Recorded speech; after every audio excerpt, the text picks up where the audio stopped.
Welcome back to the Keep It or Change Cars podcast. I'm Nikki Nash, your host with the most. I'm with Michael Pashut again in the studio. How are you? So I think it's fair to say this has become the absolute highlight of my week. In fact, it's not fair to say, it's a guarantee. This is the highlight of my week. So we received a bit of feedback on our last podcast. A lot of feedback because we had a bit of some engaging topics. We spoke about first car choices, but the one that got most attention was you speaking about Mazda and your thoughts about the whole marketing team. Any feedback? Unbelievable. So what is interesting, feedback is always two ways. Feedback is online where you can see the comments, you can see the likes, and then the personal feedback where people reach out to you with their experience. They'll send you an email, they'll send you a WhatsApp. Are you prepared to engage? I can tell you not one topic that we've ever discussed have we received the kind of feedback from the public that we received as discussing Mazda and their positioning in South Africa. What is crystal clear?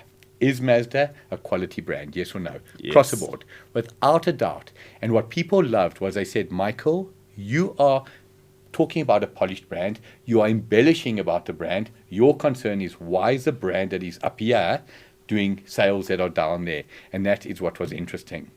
Okay, and so with regards to the feedback that you received, any personal interaction? Did Mazda reach out? Did anything happen in that regard? So Mazda, funny enough, didn't reach out. I often say you can't make this up. Last Friday evening, I attended a function at Melrose Arch. What a function. And I'm going to tell you about the Mazda feedback in a moment. Women in Motoring. It was called MWOTY. Brought to you by MFC, and we all know MFC, the incredible bank that is MFC. If MFC get involved in a function, what is it telling you about that function? It's a big function. Absolutely. So to Desh Pillay, you put on an incredible function. I'm sitting at a table. I must have been one of 300 guests. At a table across from me, guess who was there? MD of Mazda, Craig Roberts. That should have been interesting. It was properly interesting. So he came up to me, we spoke, very friendly, I must say, very engaging, very friendly, obviously disagreed with a lot that I said. Okay. However, this for me is the crux of the matter. If you disagree with me, what should I do for you? Invite you to the platform you spoke about. 100%. What is the right thing to do from my side? I invited Craig Roberts, both personally and in writing, to come and join us. Unfortunately, they declined. Now, for me, that is telling. If you disagree with something, even though the results are saying, guys, we're losing Mazda dealerships. Mazda dealerships are closing. People are saying, we don't want to sell Mazda anymore. We want to sell the Chinese product. That is telling. You made a mistake. You said Chinese products, and we banned the name Chinese on the podcast. It's amazing. There's a saying, practice what you preach. Yes. Never to happen again. And if it does, we'll do that. Absolutely. They're wanting to sell the new entrants. How many Mazda dealerships have closed in the last year, would you imagine? Wait, how many are they to start with? Let's start there. So according to me at the moment, checking on the internet, I think there's about 22 in the country. In the country. Now, if you take Toyota, they've got over 200. Ooh. So roughly 10%. Now, please forgive me. That is to the best of my knowledge. It may be 23, 24, but it's not 40, 50, or 60. I'd like to think maybe at least at maximum 40% of those dealerships have closed. So interesting, very, very close, 12. So you've gone down from mid-30s to mid-20s. 22 dealerships. That is not a lot. Yeah, You've got dealerships in Gauteng, Western Cape, KZN. Northern Cape, underrepresented. Northwest, Limpopo, Free State. This is not a country of 3 provinces. And if you ever want proof of that, look at the Toyota dealer network. Wherever you are, in my opinion, there's 2 things in town. There's a Toyota dealership, and what's the other thing that's in town? KFC. KFC is very good, but we'll give Pep free marketing. Oh, that too. If there's not a Pep store in town, that town no longer exists. So it was interesting. I had a lovely engagement with Craig. He sees it very, very differently. Okay. However, I can tell you right now, they know internally that they've made many mistakes. Comments. Who ultimately is a decider? Is it you and me, or is it the public? The public. You go onto our TikTok podcast. There's just under 100,000 views, roughly 300 comments. If I can say to you, not one is negative to what we said. Again, why, Nikki? We weren't talking bad about the Mazda product. We are talking about an exceptional product that is not getting the sales success it deserves. For me, it's a no-brainer. If Kentucky Fried Chicken starts going backwards, and I just use Kentucky as an example, is Kentucky an exceptional product? Yes. Absolutely. So is Chicken Licken, so is Nando's. If overnight those products start going south, do you have to call into question the marketing and the brand positioning of the team? Surely you do. 100%. But now you'll notice I'm wearing a different shirt today. Yeah. I just thought the shirt looks good. This brand. Mercedes. Absolutely. What is your feeling regarding Mercedes? I like the brand. They have some very good vehicles. I'm not liking the new additions right now. The styling. The 4-cylinder from V8 to 4-cylinder. Yeah, that's my personal When you preference. think of C63 or the term 63, it's not just a number. 6.2 litre V8 burbling. Yeah. You can't overnight say, okay, well, we've just trimmed it down to a 2 litre 4-cylinder burbling. But that, unfortunately, is a worldwide phenomenon. Yeah. And a lot of people don't like that. So I'm on the fence with that. I'm yet to experience the C63. Hopefully when I do, my mind will change. For sure. But now, why do I mention Mercedes? Their marketing team, headed by Justin Jacobs. If ever you want a brand that is open to listening to the dealers, that is open to listening to the journalists. Now, one thing about Mercedes, absolute premium. They cannot work with everybody. They need to work with people that want to showcase their brand as premium. But this is a genuine shout out to Justin Jacobs. Not a personal friend of mine, no hidden agenda, just purely a business colleague. The way you conduct yourself, the way you are open to my team and myself will never ever be forgotten. Your feeling regarding that? Yeah, 100%. I think he's one of the most reachable PR managers that are in the industry. He's one of those people that you can even send a WhatsApp.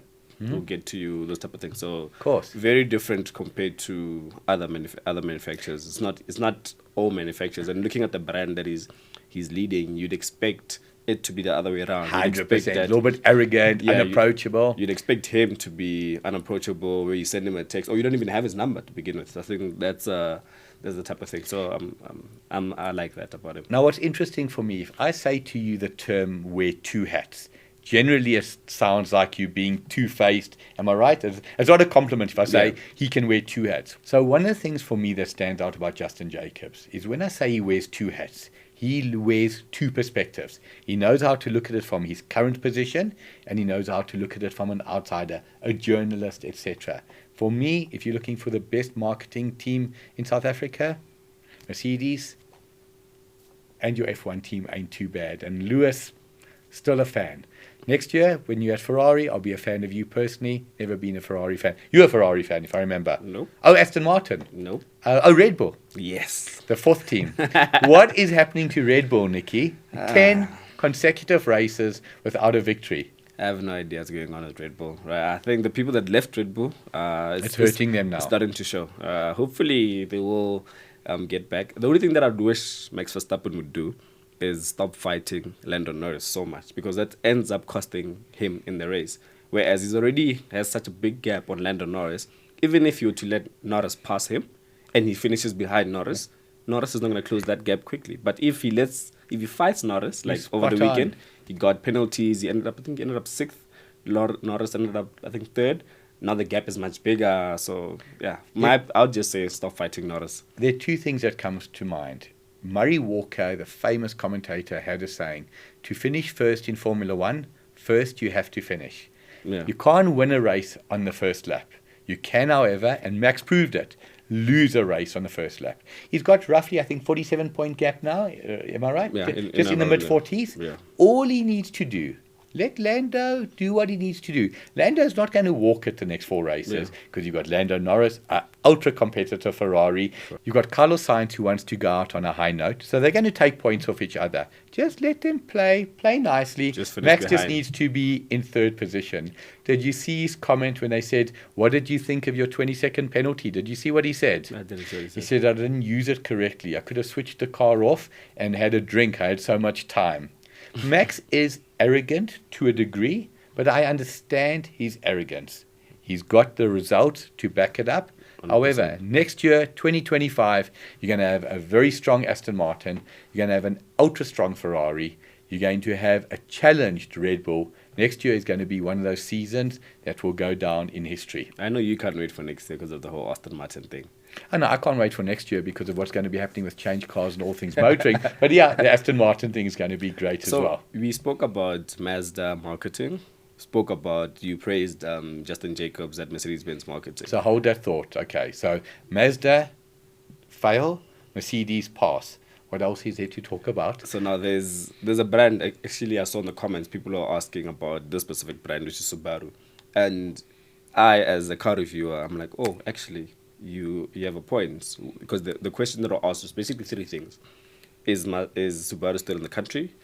Is there any new vehicles for them? What are they currently doing as the marketing team? And I, as a car reviewer, I'm like, okay, now that you mention it, I haven't had Subaru on test. I haven't received an invitation or seen a launch from Subaru this year alone. I stand to be corrected, unless if there was a launch, I didn't see any. So that came to mind. I'm like, are they still in the country? I even asked that question myself. I'm like, are they still in the country? What are your thoughts about Subaru? So the absolute key always as a brand is have a positioning. So you may think I'm fixated with brands, and especially chicken brands. Let's focus on Chicken Licken. I'd never had Chicken Licken in my life, believe it or not, until we started doing this podcast. There's a Chicken Licken store just around the corner. So guess who's a fan? Me. Chicken Licken, Kentucky, Nando's. Chicken Licken, the cheapest. Am I right? Yeah.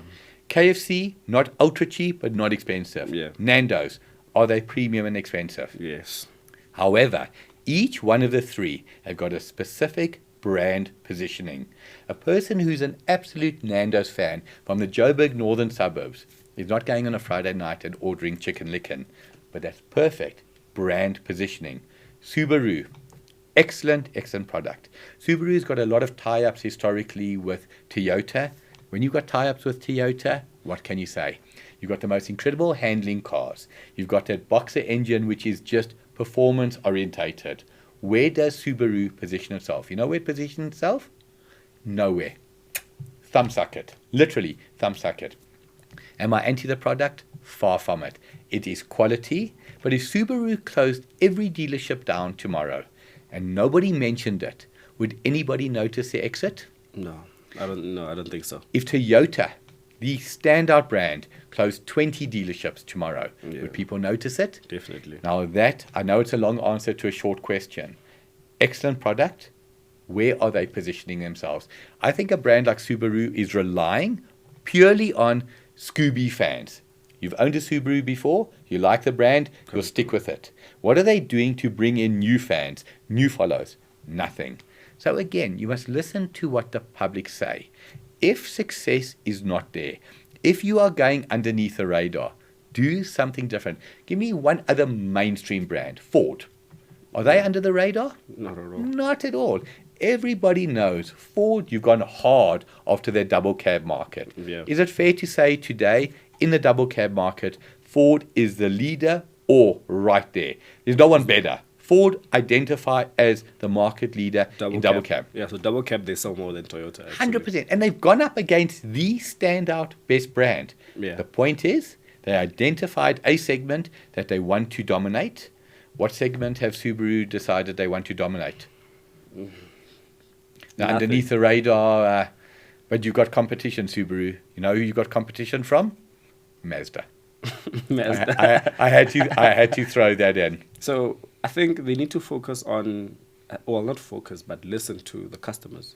Well, if there are people still inquiring about Subaru, because now, more especially in South Africa, there is so many cars, and the cars that are currently selling, all those manufacturers are doing so well that you know about the brand. Like if your Haval, your GWM comes into the picture, they're doing a lot of marketing. 100%. Every new Asian product, they're doing a lot of marketing. And there's your likes of VW as well, which has everything in every segment, and they're also doing marketing. And then a brand like Subaru, there's nothing. So I'll give you a simple example. We're all on social media. We're on social media for a couple of reasons. Because we enjoy social media, and because of what we do, we have to follow social media.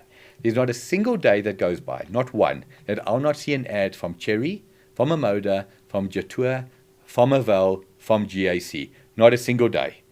I turn that around. There's not a single day that goes by that I'll see an advert from Mitsubishi or from Subaru. Mazda are now listening, and they're going aggressive with their marketing, but there are other challenges that are around the marketing. But just in terms of brand awareness, when last did you see a Subaru ad? Tell me one. Nothing. I don't know any. GAC? Yeah, I see a lot. Zoom. I see a lot of those. 100% every single day. So again, what does it come down to? I often think, and it's not sounding arrogant, that people in a position are ill-equipped to be in that position. So I'm head of marketing at brand S. My only job is to tick boxes. How much space did we buy here? How much above the line? How much below the line? There's no creativity. There's no saying who is our market. We don't have to talk to the whole market. Porsche in South Africa, an incredible brand, a brand I love, I admire. Their head of marketing, I tell you, is a person who could teach everybody, including myself, on a Sunday, everything I need to know. Do Porsche look at the South African market, the whole market, as a captive audience? They don't. They know who they're going after. It's a minuscule part, but that minuscule part that they've identified, whenever they're looking at buying a car, the Porsche mark is in their thought. Am I right? Yeah, 100%. Now, let's go back. Toyota, a broader market. They know that they've got a broad selection of cars, so we go after that section. They are not going after Porsche's clients. They're not going after Ferrari's client. They're not going after Jaguar Land Rover's clients. Who is Subaru going after? Nobody. Hit and miss. Have you seen we've got a great car? Come on, come visit us. You don't know where the dealerships are? Drive past and hope you see one, or go onto the internet and hope you come across one by accident. You cannot do that. You're the consumer. I'm the OEM. I need to talk to you. Do you need me, or do I need you, Nikki? You need me. 100%. That again is a statement of fact. You spoke about all the new entrants coming into the market. Every single month, more and more. Yeah. South Africa's population is not growing at this absolutely incredible rate that every time a new player comes into the market, we've got another million people to buy it. What you've got is you've got a market that is growing in terms of number of participants, but the amount of people that can buy is shrinking. And when that happens, you're going to win some and you're going to lose some. And with regards to marketing, I think I want to point this out to the audience, and I want you guys to actually exercise this so you can see that we're actually being honest. Get in your car, or whenever you're driving to work or wherever, look at the billboards. Look at what car you're seeing on the billboards. Is it an Asian, Chinese vehicle on the billboards? Is it the Japanese? And then come back to this podcast and comment down below what you're seeing. Very, very, very true. If I had two movie houses, one was Ster-Kinekor and one was New Metro in the old days, I know that both of them were competing hard against each other. It's not a case of that they had fans, but you knew Ster-Kinekor was around and they used to do a lot of business. You knew New Metro was around. If one of those two stopped advertising and you only saw the other advertising, the one that stopped would just slowly disappear. And that's why it's so relevant what you said. Social media, you keep seeing the new entrants. On billboards, you're seeing the new entrants. It's not a coincidence that you've got a brand like Mazda, you've got a brand like Subaru, you've got a brand like Mitsubishi that have been around forever. And Honda as well. And Honda. And Nissan. But yet, in terms of sales figures, how is it possible that established, quality, proven Japanese brands are just not doing the sales? The new entrants are the ones doing the sales, and they actually have a lot more proving and a lot more fighting to the customers. And I think that's why Cherry, to show you that they're actually serious about their brand, they offer you, when you buy a million kilometer guarantee. They're doing that so they can stamp their foot into the South African industry. So now, just in terms of 1 million kilometers, I believe a trip to the moon and back is roughly about 500,000 kilometers. So if you're looking for that ultimate road trip, do it twice. 1 million kilometers. What does that tell you? We've spoken about the Hyundai, the Kia guarantee. Yeah. What does it tell you? We want you to be part of the family for a long time. But we're not wanting you to be part of the family. We're showing you that we will protect you if you're part of the family. 100%. That counts for so much. We've covered a lot, but the podcast is not done just yet. We're just going to go for an ad break, and then we'll come back going to be quite interesting what we're going to speak about. Looking to buy a new or used car? Visit ChangeCars.co.za. Welcome back to the Keep It a Change Cars podcast. That was a quick break, but the thing that I like about you and someone that knows you personally. You don't even need to say it. I'm just happy the thing you like about me. Perfect. You had me at hello. Hello. So the people that know you personally, people that watch the podcast, the people that have heard you speak, you're always focusing on the customer. And Correct. the customer, with what we do and what you do and what you sell, go to the dealership. So basically for you, what is the customer rights at the dealership? Because there's not a lot of people get good experiences at dealerships. And how do they just touch on that? So I don't want to for 1 second say I'm special, but I really do believe whether it's a motor trade, the food, clothing, housing, whatever, if you don't focus on the customer, you're doing your own brand a disservice. I've often said too many brands spend too much money on marketing. I use Telkom as an example. If Telkom never advertised again, is it fair to say you'd still know Telkom is around? Because they're the only landline provider. 100%. Take that money and put it into staff training so that when Nikki or myself see that wonderful billboard that you will continue to advertise and it says I can get this product, when I phone and I'm told no negatives, I'm told within 2 days this will be at your house. Wow. Now getting back to customer service. In South Africa, I think it's fair to say customer service, to compliment it, sucks. Your feeling on customer service in South Africa? Yeah, 100%. I agree. I think it's across board. It doesn't, Absolutely. Just not with cars, across literally almost every single thing that's in the country. People themselves are apathetic to bad customer service, meaning this is how it is, we'll take it. But when it comes to the motor trade or any facet of business, you have rights. Now, I don't know if you've ever heard me say, and I say this with pride, the customer is not always right. That is a fact. Sometimes the customer is also wrong, the customer is unreasonable. Are you a customer, Nikki? Yes. I'm a customer. We're consumers, so we can wear two positive hats. However, if the customer has a challenge, that challenge is never going away. As a motor dealer, all I can say to you, when the customer's got a concern, deal with it. Have you ever been onto Hello Peter or Google reviews? What is the one thing that stands out when you read a review? Is it the concern regarding the problem or the way the problem was not dealt with? The way the problem was not dealt with. Always. Because we always have problems. As people, we always have problems. But for us to voice out the problem is how the problem was handled. But if I have a car and I go to a dealership and the engine goes kaboom and then the dealership replaces it and fixes it, I'm not be happy. But if they don't fix it...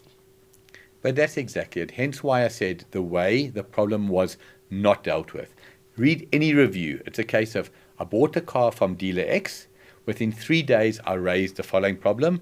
Salesman Y said he'll come back to me. He never came back to me. I followed up with a manager. Manager promised it will be resolved. Never came back to me. I'm now waiting 2 weeks, and all of a sudden, you've got a small problem that has just escalated. Because back at the dealership, they're saying this customer is a total a-hole and he's unreasonable and this, and it just escalates. However, let's go back to the beginning. Was there a problem with the car? Yes. Is the customer got reasonable requests? Absolutely. Should we fix it immediately? Absolutely. Deal with it like that. How many bad reviews will you get? Not really a lot. 100%. Now, you'll notice on ChangeCars, and we're proud of it, we talk about 5-star dealers. What is a 5-star dealer? In your opinion, what is a 5-star dealership? That basically takes care of the customer in every way possible, whether it's from selling the vehicle, concerns raised, and they deal with that. I think that's how they get the whole 5-star. That's exactly it. Now, it doesn't matter which facet of the economy you're in. Sometimes you will get things wrong, and there will be a negative review. Yeah. But it's en masse, what are you doing? You go look at some dealerships that are not on ChangeCars, major motor groups, and go look at their Google and Hello Peter reviews. Shocking. Plus, it goes further. The review is negative. The reply, positive, negative. I'm talking about from the brand. From the brand, no reply. No reply. No reply. So you complaining about me because I've given you the middle finger at the dealership. You then go put it on a public forum and I give you the other middle finger. How happy are you going to be? All of a sudden, you've taken a brand that was trusted. Why was it trusted? Because I came to buy a car from you. Mm-hmm. So I liked what I saw. And you've taken a positive and you've made it go south as quickly as possible. How do you do that?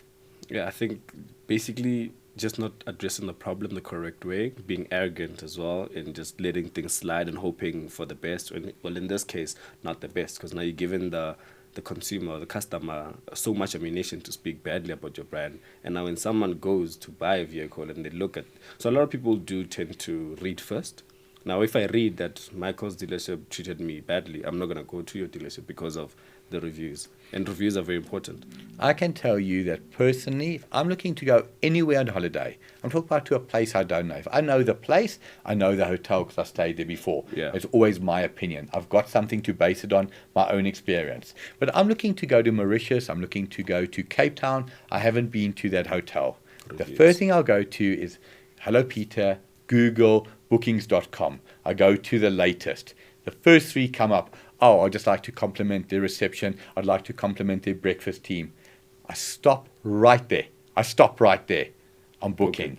Now, turn it around, as I always say. The first three reviews, arrogant, unhelpful, dirty, whatever. I just see that. I don't even need to go further because it's told me all I need to know. In South Africa, what are, in your opinion, the major motor groups? So if I say to you, not dealerships, major motor groups, name two or three that stand out. CMH. Absolutely. Bidvest McCarthy. That's what comes to mind. Okay. So now, And Motors. So those are three big brands. Go and have a look at their reviews. Unfortunately, not what they should be. But now talking about Motors, I believe Motors are out and out the biggest dealer group in South Africa. They've got a new CEO starting 1st of November. Ockett, I'd like to personally wish you on behalf of CHANGECARS and All Things Motoring the very best in the position. You are taking over the CEO position of South Africa's largest motoring group. Motors have had challenges. They've had a CEO for 7, 8, 10 years. We get the feedback from the dealer principals. They cannot wait for the new gentleman to start. I say again, Ockett, you've got, I don't want to say big shoes to fill. You've got a path to walk where you can make the most incredible difference. And I am confident that in the next 2-3 years, you're going to see the Motors brand absolutely rise to the top. In Gauteng, give me another dealer group that stands out besides those three. You got 4 minutes. This podcast has only got 6 minutes to go. Trying to think of Gauteng. Can't think of any off the top of my head right now. VW where? Come on, you come from Pretoria, man. It's a nice suburb in Pretoria. VW Hatfield. 100%. Yes. You take the Hatfield Motor Group, Oh, yes, I roughly like that. 40, absolutely. If you say to anybody, what has your experience been with Hatfield Motor Group? For me, without fail, it's been positive. Yeah. Again, there can be exceptions, but you've got a dealer group that is headed by an individual whose name is known. Brad Kaftel, their marketing lady, Chantal. Both of them approachable. Can it go wrong? Absolutely, like with any facet of life. However, Hatfield Motor Group, that is a brand that I take my hat off to. You spoke about Bidvest McCarthy. Who is the head of Bidvest McCarthy? I have no idea. Nobody knows. However, you want to know. Try get hold of their head. Say you want the email address of head of automotive, or you want a cell phone number. What are the chances of getting that? 0. On a good day, 0. It's less than 0. Now again, for me, that is not good. I've got one of the biggest brands. Should I be approachable? In fact, that's a silly question. I have to be approachable.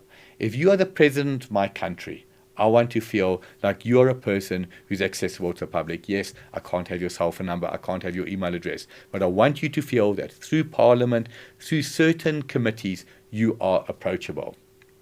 That is not how it works on some of these bigger brands. So touching on the groups that we spoke about, there's people out there that are watching and be like, what are motor groups? What is Motors? What is Bidvest McCarthy? What is VW Hatfield? I don't know, you tell me. So just touch on what they are exactly, because people think dealerships are just dealerships. 100%. So let's look at it the following way. I keep going back to food. You take a Kentucky Fried Chicken that you see. Half of those Kentucky Fried Chickens are owned by Kentucky Fried Chicken head office. Yeah. The other half are owned by individuals. When it comes to the motor dealership space, let's use Toyota. They've got 220 dealerships. Those 220 dealerships are not one of them owned by Toyota South Africa. They have what they call franchisees. So you've got Bidvest McCarthy, you've got Motors, you've got CFAO Mobility, who I absolutely, genuinely love for all the right reasons. You've got the NMI group. They buy a dealership. Now, the bigger the group, the more dealerships they have. So let's look at a brand like NMI. They've got 50 dealerships. Hatfield Motor Group, 45 dealerships, roughly. Motors have got just under 150 new car dealerships. Ooh. CFAO Mobility, 90. But again, to answer your question, they are generally a publicly listed company, so listed on the stock exchange. You spoke about CMH, you spoke about Bidvest, you spoke about Motors. They're all listed on the stock exchange because you need massive, massive money. And then what you've got is a corporate structure. I'll go back to somebody like Hatfield. Hatfield are not listed on the stock exchange. You've got one individual who's built it up since 1998, 26 years. Started with one VW dealership in what area? Hatfield. Hence the name. So I hope that clarifies it. Now, often people ask me, will I get better service going to a privately owned dealership or a group-owned dealership? What would you imagine? Group. I'd like to think group. Okay. Personally, you definitely won't go backwards by going to a group. But if you're in a small town, if you're in the town of Ceres in the Western Cape, and actually, funny enough, know Francois, the owner of Ceres Toyota, you can be sure the chances of getting bad service from that dealership is zero because it's personal. The butcher knows the hairdresser knows the vet.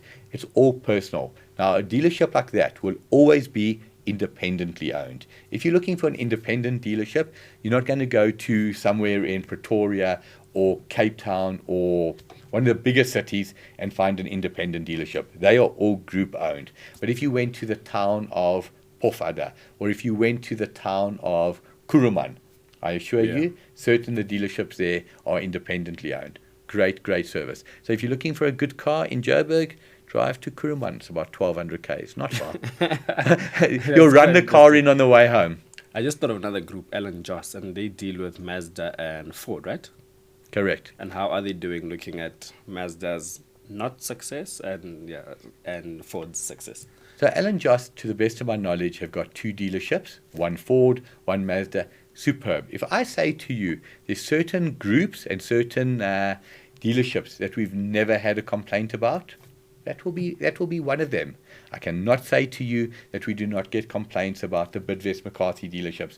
Remember, when I talk about complaints, we have an advice line. So as an example, we do not work with Bidvest McCarthy. We'd love to work with them, but we don't. But do we get complaints about them? Absolutely. Hi, Michael. Maybe you can guide me. I bought my car from XXX and they're refusing to help. Or I bought my car from XXX. They told me I'd get the following and I haven't got it. This is not to diss anybody. This is not to put anybody in the spotlight. Essentially, every single dealership is dealing with the same public. You have one opportunity to make a good first impression. You go on a date with a lady. I'm with you, Mike. Go further, elaborate. You go on a date with a lady. You go on a date with a gentleman. Is it fair to say first impressions are everything? 100%. That will decide if whether I want to go back on a date with you again or not. 100%. Dinner doesn't go well. You don't pay for dinner if you're the man. What is bringing that beautiful lady back to the table? Nothing. I walk into a dealership. Immediately, I show you as a salesman, I want your business. I don't only show you I want your business. I show you that I'm going to give you time. Nikki, you've looked at the Toyota. Have you had a look at the Ford Bucky as well? Do yourself a favor. I'm honest with you. I think the Toyota is better because you've walked into a Toyota dealership. Yeah. But go look at the Ford. I'm telling Nikki, wow, this man has got confidence. I trust him. He's not trying to be a salesman. I don't know if you've ever heard my saying. There's no such thing as a good salesman, only... I don't know. Well, Nikki clearly hasn't heard it. There's no such thing as a good salesman. There's only a bad product. If I have a good product, do I need to sell it to you or does the product sell itself? It'll sell itself. Absolutely. I truly, truly believe that. You see an advert for a brand Proton. Okay? 80,000 Rand discount. 60,000 Rand discount. 90,000 Rand discount. We'll cover your first 3 installments. We'll give you this cash back. Why? Why are they needing to do that? Because the brand, the product is not selling itself. When last did you see BMW or Toyota or a premium brand do something like that? They don't need to. They don't need to. And again, it's a credit to them. You go into a BMW dealership and you negotiate hard on price. You know what they're going to respectfully say to you?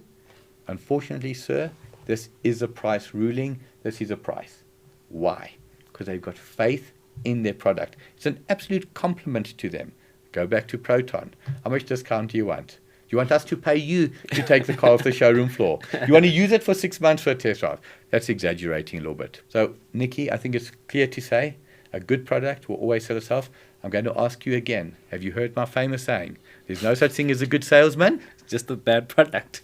That's exactly it. Let's take a break because I need to practice that saying so that when you come back, I start saying that saying. Looking to buy a new or used car?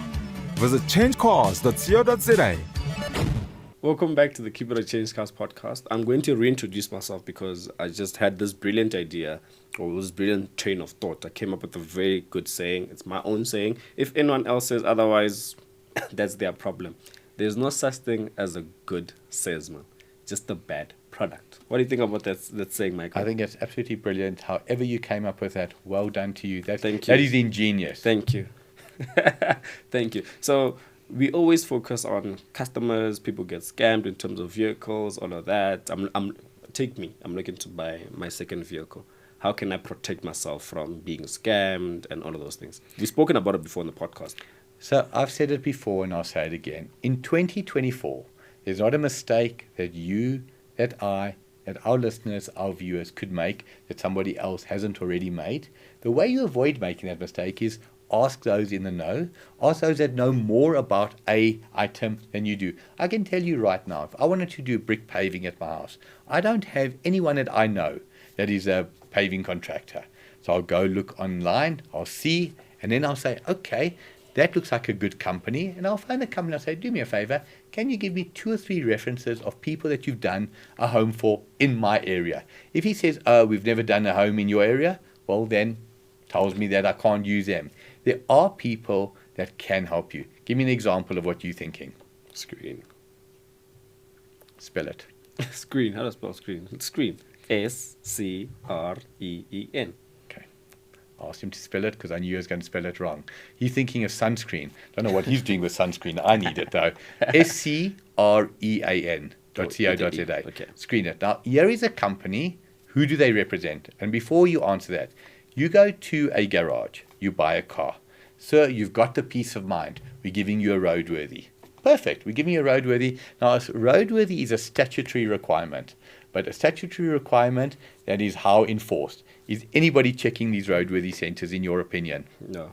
So who is a roadworthy protecting? The buyer, who is you, who needs to be protected, or the seller who's paying their account? The seller who's paying their account. 100%. Now let's go back to screen. They don't even know the seller. Who's paying them? I am. Who are they protecting? Me. Perfect fit. Now screen do more than just go check the car out. What do they do more than that? I think they'll check the place you buy in the car. 100%. But that's exactly it. A car is as good fundamentally as where you're buying it from. If you take a top dealership, is it fair to say you'd expect them to have the best cars? 100%. You take a dealership that's at the lower end of the scale, what kind of cars will they have? Lower end. And even if they had, let's just say I look at a dealership that's in Joburg CBD and I found a Porsche there, I'd even wonder why is that Porsche there. But if I found a City Golf, for example, I'd be like, okay. Just confirm the area you're talking about? Brimley, Joburg CBD. Yes. And again, I can say this is advice for free that you'll not need to go and Google or dig any deeper.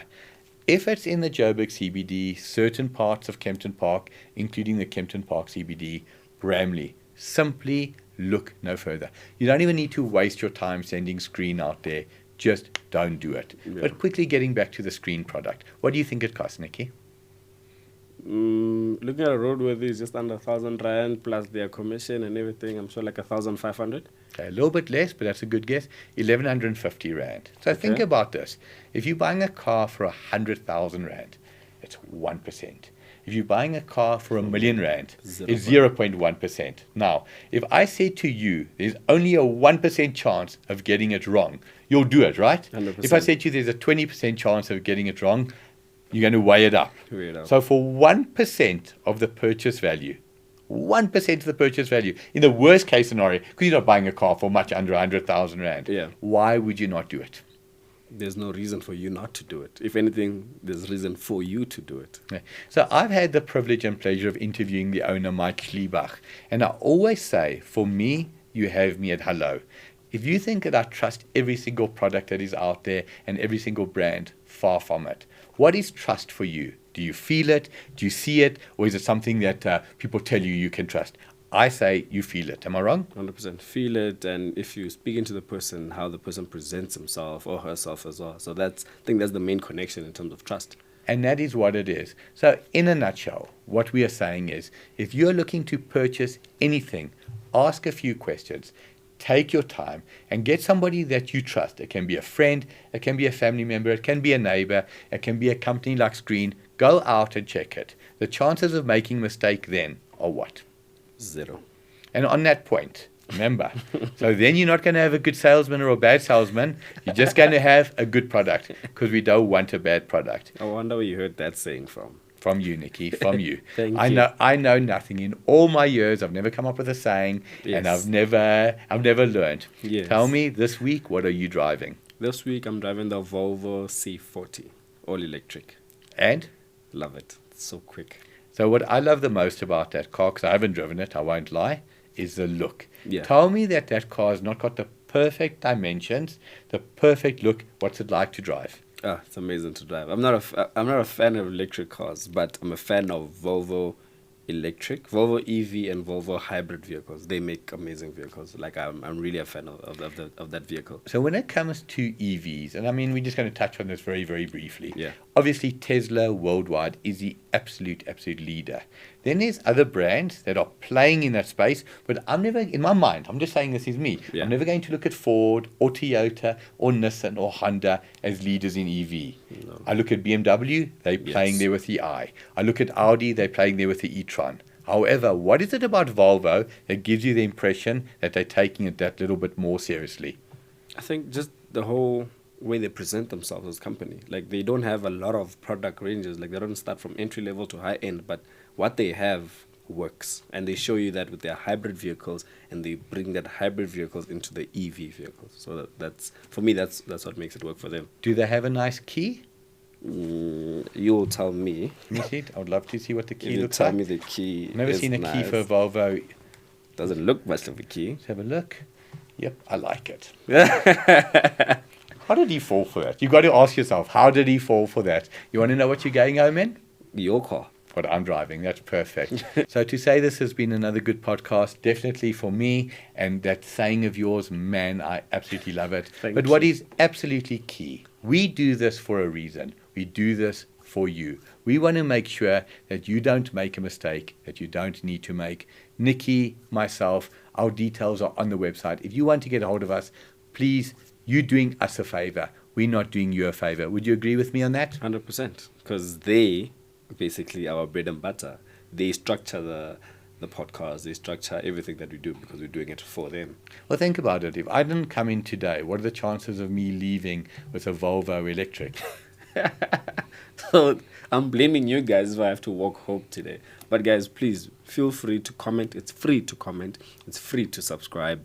Feel free to comment. Tell us what you guys think about the podcast. Tell us your experiences. If there's any questions that you guys would like us to speak about or raise on the podcast, please feel free. We'll speak about it here so we can advise you, because this podcast is not just my podcast. It's not just Michael's podcast. It's not just Change Cars podcast or All Things Motoring podcast. It's our podcast, including you guys. Thank you guys for watching. This has been an amazing podcast with Michael Pursuit. I'm Nikki Nash, your host with the most, and I'm signing out.